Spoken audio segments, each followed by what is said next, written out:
Remember when you started lifting back in college? Yeah. What was the first time that you lifted from since you were young?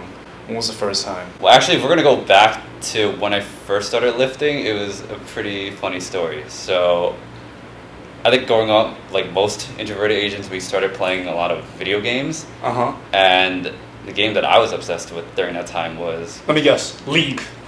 League is up there, but Oh, is that League? Oh. no, League is definitely there. But I think I was taking a break during that time when I was playing, and I transitioned over to Counter-Strike. Nice. Oh, Counter-Strike. But Counter-Strike, yeah. you know, I was very toxic. I would intentionally grief a lot of my teammates and just essentially shoot them. And the game punishes you for doing that if you do it too often, and as a result, I got banned for 7 days. And because I couldn't play the game, I didn't really know what to do. And then I remember on my way home from high school, I decided to walk back during the day because it was nice, and occasionally I would just walk back in general. And I just saw a gym on my way there. It's actually the 14th Street Y. Do you know where that is? The one on First Off? Yeah, the one. I know exactly the one where you got on the wrong train. The exact same one. But yeah, it's that one. And as I was walking by, I saw an old friend, and I haven't seen him in a few years, but I bumped into him out of nowhere, started talking with him, and because I was bored of not being able to not play games, I just decided to sign up for the gym, and everything was history since then. Oh wow. Just like that. It's really not like it. I don't have no crazy story. I mean, I guess I was skinny, but then my motivation for starting the gym wasn't because I was skinny. It was just I couldn't do anything else. Oh wow. He said, "I got banned. I got nothing better to do." Yeah, I really had nothing better to do. That's actually pretty interesting because I imagine you just kind of went for it. Like, yeah, I'm just gonna sign up. Yeah, it's literally that. Like, Oh, wow. I don't have my story's not the typical. Oh, I wanted to create some sort of change. No, dude, I was bored of doing nothing. I couldn't play games. I couldn't play video games. Oh, I just had to do something. He bored in the house, bored, bro. Yeah, that's crazy. I just had to play video games because I just locked myself at home every single day, just playing games. Oh wow. And then flash forward to now, I think I'm almost at 8-9 years of like exercising and training. That's crazy. Time flies like. I know, yeah. And Yeah. now it's also like part of my job. It's like my lifestyle now. It's not even crazy. working out. It's just doing it to live. For context, the first time I've ever seen you, we're at alumni back in Buffalo. But yeah, give them a bit of a context. So what he's trying to what Daniel's trying to say is, I didn't meet these guys until I entered my freshman year of college.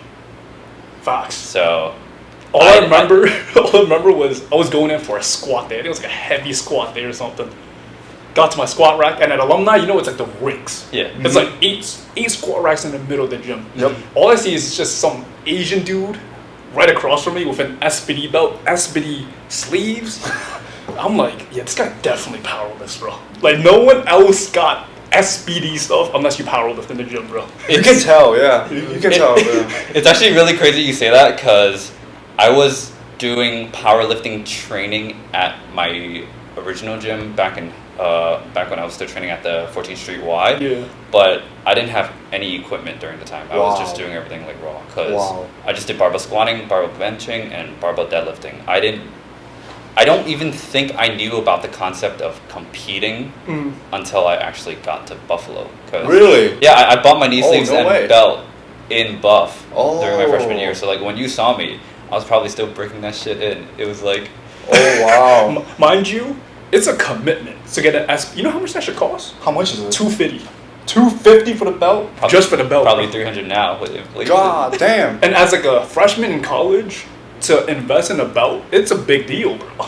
You're breaking the bank a little bit. It was at the time too, $250 at the time. As Back a in, like, freshman, as a freshman, 2019, bro. yeah, So it's wow, that's crazy. And you have the sleeve. I imagine that's like yeah. additional. I got the You get the whole outfit, bro. I got the singlet as well. That's So So I was crazy. like, I was committed to the idea of it. Yeah, I'm gonna do my first meet, and then I just bought everything on the spot. And it's really funny because the leather belt is so stiff when you first get it. Uh-huh. You have to like really break it in. I don't know if Daniel could relate, but it would like cause a lot of bruising. When you get a Oh, fresh yeah. belt, it's like Oh, really? there's a lot of bruising. Yeah. Oh, I So see, like I see. I wanted to break it in as soon as possible, and because it was a 13 millimeter belt, Oh, that's just 13 I millimeter. wore it at the dorm for like the first week. Like I was just He was that in kid, my bro. dorm wearing my belt, doing my homework. And like hunks that's like and then when I would like take it off and pop it out, Ooh. I have a ring of like blood because it's all bruised up. No, Oh my you God. gotta stay braced at all times. Yeah, I'm like Bro. actively like pushing out into the belt. Bro, you're literally breaking it in. With Yeah, your yeah, I'm own- literally. Bro, I had to force that's it to work because crazy. like it's unusable when you first get it. Mind That's you, crazy. for mine is a 10 millimeter. This is a Okay. 13. Mine is not even an SPD belt. I have like the Inzer lever belt. Yeah. When I got it, it was like back, and it was like 2014. When I got it, I legit had to roll it up and put it under my mattress. Yeah, You I- slept on it. Yeah, bro. I know a lot That's of people that did that crazy. as well. Bro, That's people would crazy. roll their car over it. What? Yeah, bro. No, because the thing is, it's lifetime warranty. Like, they Oh. guarantee it doesn't break. If it Oh, breaks, oh. send it back, they send you a new one, bro. What the hell they put in that shit? What the hell? Yo. Yo, there's some powerlifting shit right here. I have an Olympic weightlifting belt, and that belt is different. Have you seen how it looks when it's like, what do you call it, compared to like a powerlifting Is it belt? Velcro? Is it like Velcro fabric? Velcro fabric is Yeah. thinner too. Yeah, It's thinner. It's I've thin seen, and like- then thick, right? Yeah. Yeah. It's thin and then thick at the back. I think the idea is it's meant for you to go ass to grass Yeah. and also be mobile because you're, Yeah.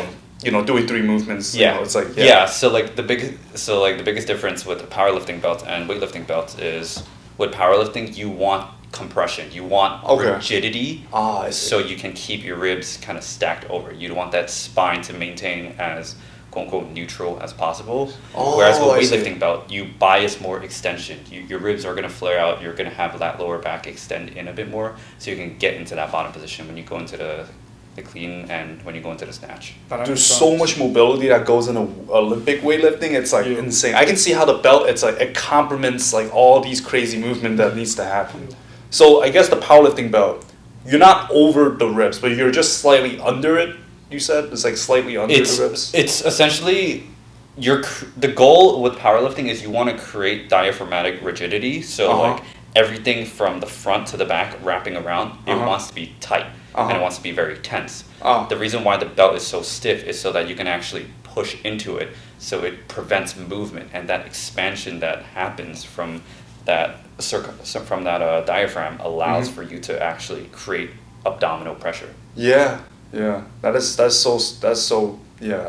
That is well said. I actually yeah. don't know if you guys know this, but I actually did weightlifting for like I remember that. yeah for like a little bit. Yeah, I think I was like an alumni when I We when were I was doing it practicing. together for a little bit. You were doing it with Adam too. Yeah. You were doing it with Adam for a little bit. I remember. And Yeah, you sent me the whole book. I was like, "Yo, this is so." That's crazy. It's like 800 pages too. It's like a whole PDF. Yeah, I'm like, I holy was shit. trying to learn, Yeah. but I guess we can go into this later because it was after I stopped powerlifting for a bit, and then I dove into weightlifting. But we can go into it after. Yo. So we'll Uh-huh. just bounce back into that conversation. Yo, that conversation I want to get Yeah, back to yeah. you on, but Why don't you give us a little bit of a backstory in terms, like, you don't gotta go like super in depth because it's like 8-9 years of like your fitness journey and everything.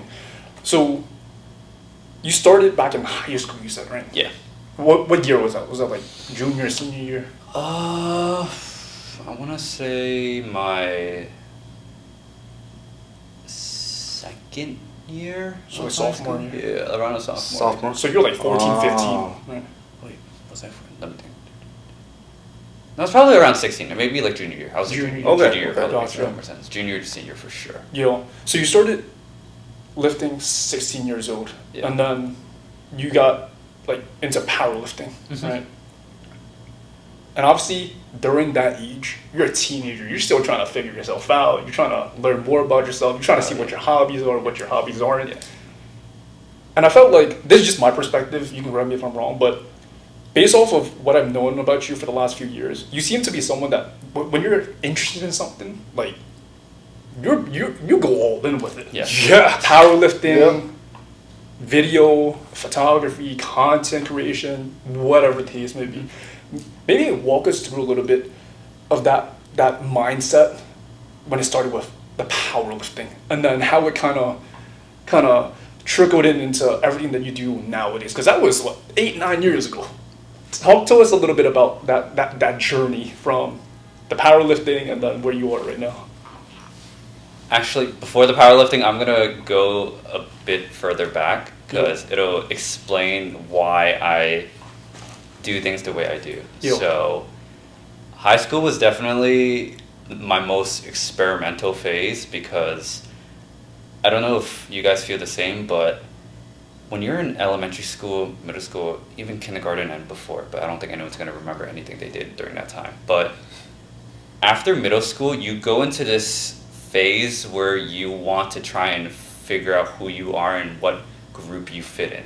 High school is when, like, I guess the idea of like a social status matters. Yes. Does that make sense? That I think is that so true. I think that is like the biggest thing. It actually, like, middle school, you're just having fun with your classmates, but when you're in high school, you're trying to figure out what clique or like what group you True. belong in. Yep. Right. Yep. So You gotta fit in, bro. yeah, Yeah. and the high school I went to was very small. I think we had a graduating class of like 100 people. Very small. So Oh, like wow. everyone knew each other from freshmen to seniors. Everyone knew each other. That's crazy. So, or if you don't know each other, you at least know their face, right? Yeah. It's a very small school. And during my freshman and sophomore year, I wanted to try to fit in and feel cool because I didn't know where I belonged, right? So the first thing I actually got into was fashion. Oh. But during that high school phase, I think a lot of us go through it. Sadly, some of us still go through this as adults. Being a hype beast is a big thing. Oh my god. I would save money and not eat lunch and Bruh. I would secretly buy expensive clothing. So like I think like back then the super hype brands were Bape, Supreme, Oh my god. you know, like all of that stuff. Oh my and God. I started with a lot of streetwear and then I got into the more expensive streetwear. I still remember to this day, like I spent $460 on a Bape hoodie. Like it's like the all camel shark. Oh, I know It's full exactly zip up. what you're talking I have a about. picture of it. I'll send it to you guys after if you want to like use it as You B-roll. know what's crazy is the fact that you mentioned that I 100% relate to it because the most I spent on a pair of sneaker back in high school was $450 Yeah. at Flight Club. Wait, what'd you buy, bro? Oh wait, It was me the- too, bro. Yeah, I bought a pair. crazy, I bought a pair of bro. Jordans at Flight Club actually, and like Oh my I never wear it. I like even now. It's like it's probably my newest shoe, and it's the oldest shoe that I have in my entire. Same, it's the newest but the oldest shoe. But you know you spent a good amount when you go to Flight Club, bro. Yeah, Like, dude. it ain't Like, even if you eBay. know, like, nope. if you try to get ripped off and scammed, but you dumb and not knowing where to buy shit online, that's where you go. But yeah, going back to your story, yeah, you so Babe, Supreme. Yeah, I like so. I think especially when I got that Bape hoodie, Uh-huh. all the, I guess what you would call the cool popular kids, they would start to compliment me, and that felt good. I was getting external validation, Right, and right. I think a You're lot the of cool kid, bro. yeah, exactly, right. And a lot of times people tend to not confuse, sorry. People feed off of that stuff because it feels good. You get this like rush of dopamine and adrenaline because you're getting these compliments from people that you normally never get it from. So you're getting noticed. Yeah, Yeah. I'm getting noticed for the hard work that I'm putting in. Hard work. I mean, it is hard work though. You're saving Yeah, the money yeah. that you're not. Yeah, buying that I'm not food. eating. I'm starving for this shark hoodie, bro. You Yep. don't understand, man. Yeah. But then, so it started with that, and then I actually did get into, I guess, like more of the fashion stuff, where I would Whoa. actually look at runway shows and like learn about different brands and a bit of the history behind it. Really? And yeah, that's when I started to develop it more into like from streetwear, from hypebeast streetwear to high-end fashion.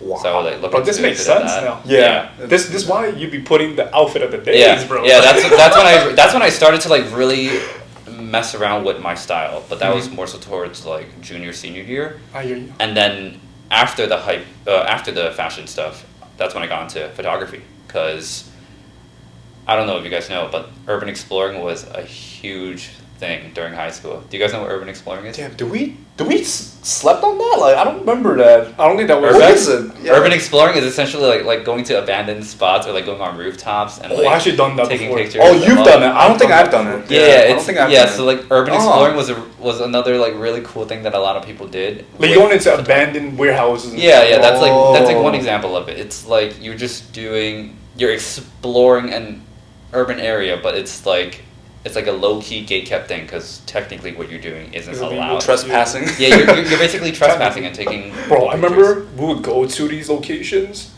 and the person bringing us, he's like, "Yo, this is the escape right here," and it's like a small cutout of a cage, bro. Damn. I have a picture on my camera. Like I said, I think a lot of everything I talk about, I'll send you images because like I Yeah, have like please, actual yeah. pictures that are part of my history, and it'll like make more sense to like show examples to Yeah. the audience. So like if I'm talking about, let's say, the urban exploring, you should just post that picture. I'll just send it to you guys. Yeah, The yeah, Babe send it hoodie. to us. Yeah, And it's really funny because like the fire. I think the only Babe hoodie photo that I still have is me in a shark hoodie, and like I actually had like a condom. Like one of my friends had like a condom. They just like gave it to me, and I just like zipped up all the way, and I had the condom pull out like a Bro, unicorn. look like a blowfish, yo. Like Yeah, I know. This shit's like so weird, out of pocket, out of nowhere. But it's like I think that's the only fucking photo I still have of me in that. Bro, and it's it just comes a little full condom. circle, bro. Yeah, Oh there's my like a little God. condom just pouring out. But then, yeah, I think with the photography stuff as well, I also learned that I was getting a validation from that, and I started photography because a lot of other people were getting into photography, but I guess that one really stuck with me for a lot longer, as you can see. And after that, that's when I started transitioning over to the gym. I wouldn't say transition because I just unintentionally discovered the gym and I Yeah. started liking it.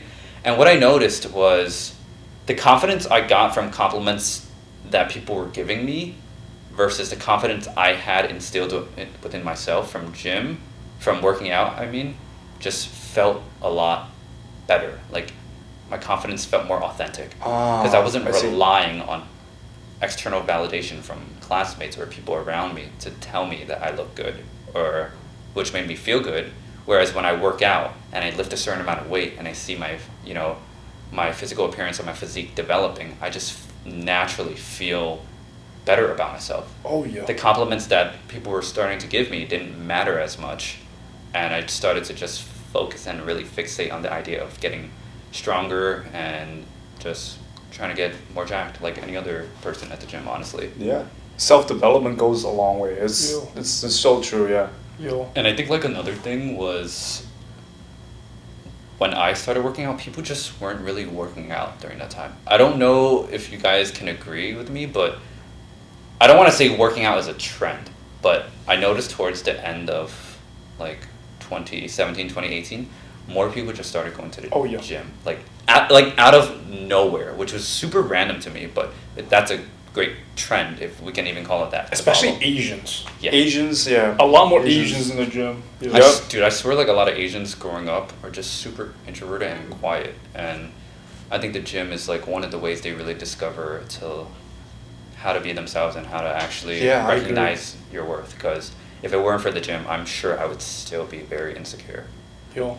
I think the gym has a lot of positive impact on a lot of us, Mm-hmm. especially when you're coming from a first generation or immigrant household. Yeah, that's a big thing. as I, well. I honestly like, you know what's funny too? I think you talked about the story of how you went to go work out and then your, what do you call it? You had to hide it from your mom. Yeah. I worked out because my dad actually put me onto working out. Oh, really? Like he was the rebellious one in the family. Like my grandparents were the one that was like told him to go study. Yeah. And he was like, nah, I ain't doing that. So Yeah. I'm gonna go play ball. Oh really? Oh, that's so sick. Yeah. So yeah, did you have that experience? Like did your parents like had to like tell you like don't work out, or did you? My mom still tells me that working out is Oh, no way, that's like it's crazy. dangerous. Like she doesn't want me to hurt myself. That's but like crazy. Especially when you show her that you're lifting 500 pounds. yeah, but that's just more so like because my mom is very protective, and I can see it's out of love what they say. Yeah. Like I know I'm not gonna hurt myself, and I know I'm not gonna do anything stupid enough to actually put myself in a position where my mom would actually have to worry. So like Yeah. her telling me that she's worried for me is just her way of showing love. Yeah. Yeah. My dad, go with the flow. He don't give a fuck.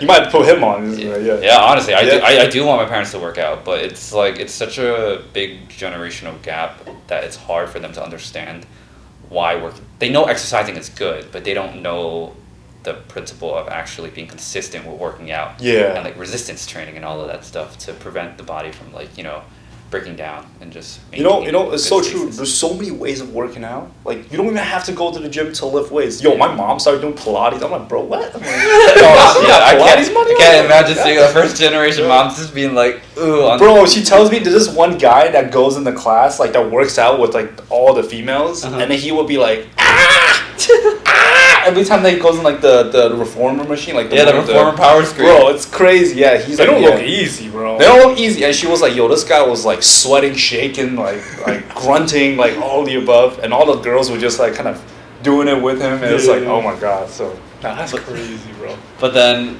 oh man, I love that we're having these little side tangents. But I also want to tie back to the original question. Yeah, yeah, Because yeah. it was a really good question you asked. But so after high school, I had all three of those things with me. But obviously, the lifting was the big one, right?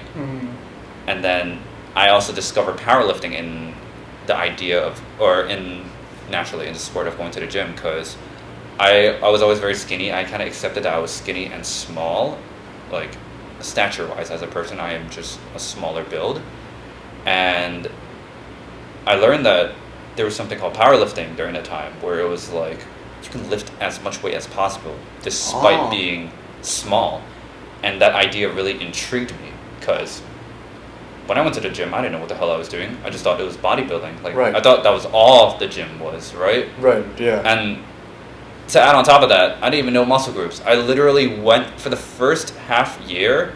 I went to the gym. I curled for 30 minutes. I left. I did not. Loved it. I did not train anything else because I was like, what is a muscle that people think about immediately? Biceps. Bro, Done. Just biceps. That's all that matters. I didn't even know you're supposed to train your back until like 2 years in. Like, why are you training your back, bro? Can't even Oh see my it. God. Can't That's even what I'm see it. saying. I don't see it. I don't train it. Yeah. Yeah, exactly, right? But it's like, yeah, I was just like, yeah, biceps the only muscle that matters. And then like tricep, what is that? I've never heard of that in my life. Is that even real. real? This is what matters. This Yeah, is the yeah. peak up here. Because when you think of muscle, it's just Yeah, it's Yeah, just muscle. it's just that peak. So Yeah. yeah, I wasted my first 6 months doing nothing, and then my friend told me about the idea of powerlifting, and he introduced it to me, and I was like, that's so cool, because I was like, I'm small, I'm not jacked, I don't think I'll ever actually be jacked, but I can lift a lot of weight. That's like shocking. It's not normal to see someone so small, just lift so much weight. It's insane, yeah. So then It's that insane. that idea and that concept just stuck with me, and I was just like, all right, I'm just gonna try it out. And then I think my first time deadlifting, I was able to. Well, so I'll just tell you my numbers first. When I first started the gym, I was only able to squat the bar. I couldn't bench the bar. But then for deadlift, when I found out about sumo, I was able to pull 275.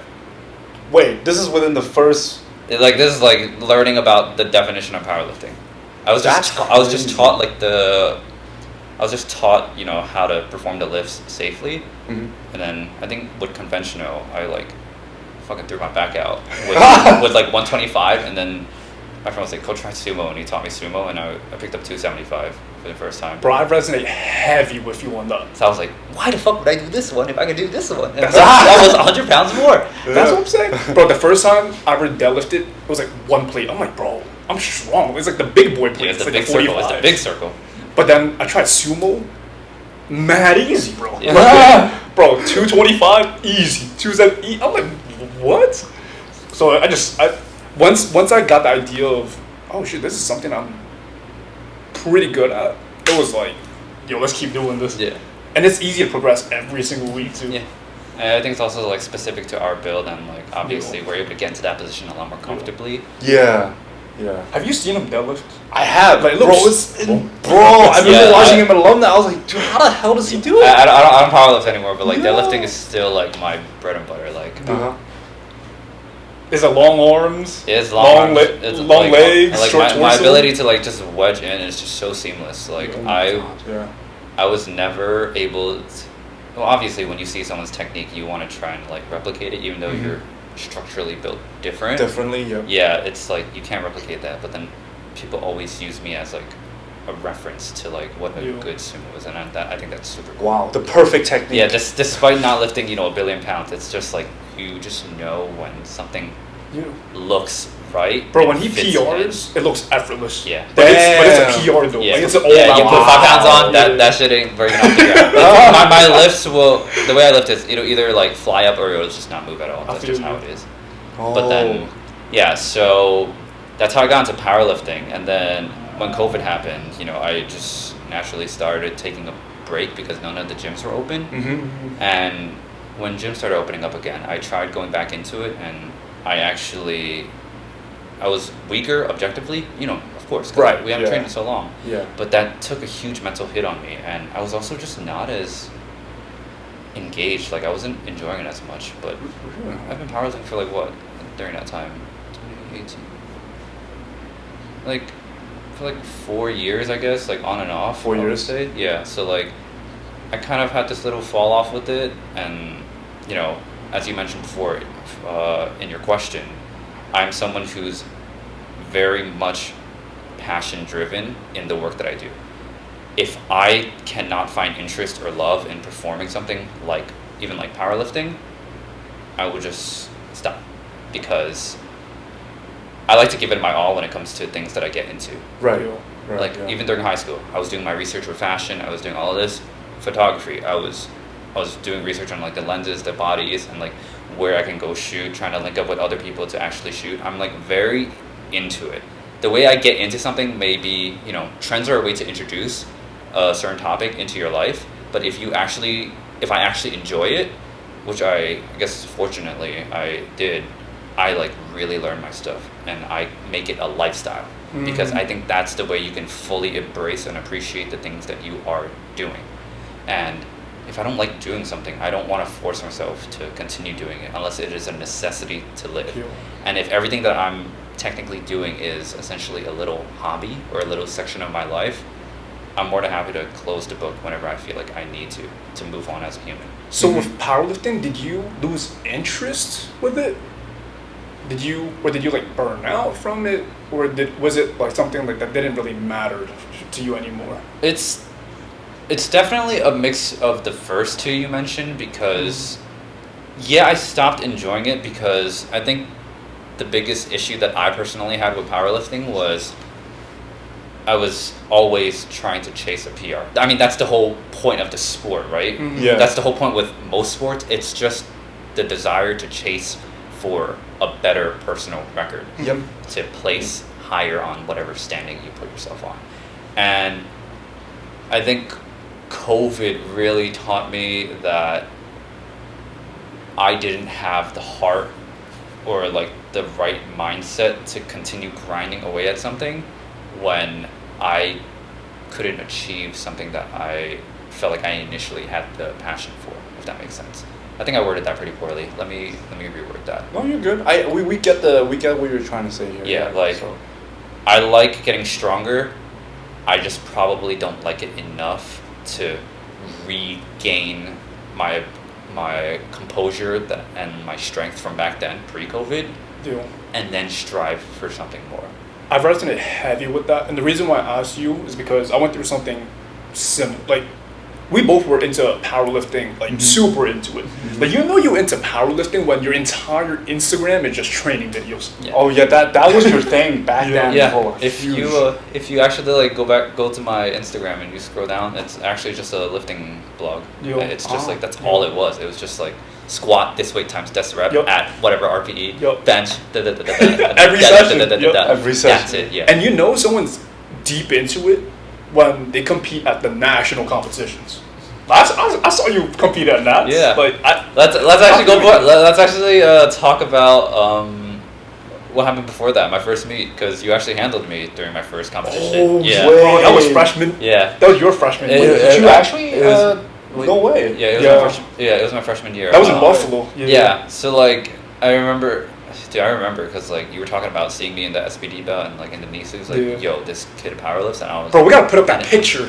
Like, we Oh got a my God. picture. Yeah, I actually I still remember. have all the photos Oh, from the Bro, it's competition. crazy. Like, you bring Yeah. that up, bro. And then like we were just talking, and we naturally got to know each other a bit better, and I signed up for a meet, and then Daniel was willing to handle me, so I was like, hell yeah, dude, let's do it, because I knew he was experienced. I saw it from his Instagram, like he's been competing for a while. He, I mean, I think you went to a 2016 nationals, or was it what? I think I went. The one in was it Spokane? I went to the one in. Washington, right, or I something. went to two. I went to the one in Florida, Okay. and I went to one in Spokane. I think Yeah. I think that was 2017 and 2018. I think Yeah. I think 2017 was the one in Florida, and 2018 was the one in Spokane. Yeah. Right. Was it Spokane? Yeah, it was Spokane, Okay, Washington. Yeah. And then I saw that, I was like, okay, yeah, I could definitely like put trust in you, and especially since you were willing to do it for free, I'm like, hell yeah, let's do it. That was when I would love powerlifting. Yeah. Like that was my whole life consisted of it, bro. Remember I'll be at like Lockwood or Capon. Yeah. I'm just like sumo deadlifting the air, Yep. bro. Just Yeah. getting my technique. Like he would be taking breaks during studying, and he would just practicing. Like that was his moving. Yeah, everyone's just looking at him like, what the fuck is this dude Hey, man. doing? Mid session. And then he's like, they don't know I deadlift 6 plates. I'll be on Stampede holding that hook grip, man. Good times, bro. Oh my god, bro! I still do that shit. Like sometimes I just like I'm like, oh, I kind of miss this a bit. That's what you I'm know? saying.